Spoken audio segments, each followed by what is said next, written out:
La gloire est liée au caractère de Dieu. C'est pour cela que nous allons nous intéresser de plus près à ce mot de gloire. Si nous examinons le mot gloire, qu'est-ce que la gloire? Dans la racine grecque de ce mot, il y a le sens d'approuver, en testant. Il y a un passage qui nous aidera à mieux saisir cela, et qui se trouve dans 1 Pierre 1,7.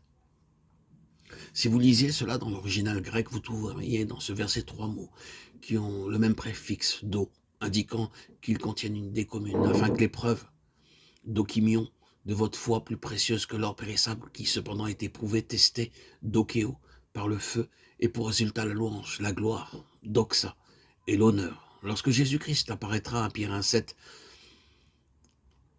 l'enchaînement logique est donc épreuve, éprouvée et gloire. La gloire est quelque chose qui est testé par l'épreuve. Qu'est-ce que la gloire de Dieu? Vous verrez que la gloire de Dieu est presque invariablement reliée avec son caractère. Et son caractère est testé, établi comme étant juste et sans mélange. Il est juste, il est entièrement juste. Il n'y a pas la plus légère honte, de doute ou de suspicion, aucune question à l'égard de sa perfection.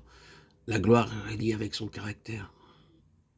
Donc la gloire est le caractère de Dieu, rayonnant dans son expression, la nature même de Dieu manifestée. Il y a des symboles, mais ils nous aident seulement à saisir tout cela. Nous prenons souvent le symbole pour la réalité, la lumière, et le symbole pour la gloire, tout comme le symbole pour le mal et le péché, c'est l'obscurité.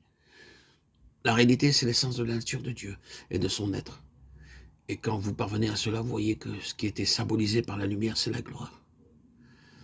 La gloire de Dieu est essentiellement la nature de Dieu, comme étant la manifestation incontestable de la justice.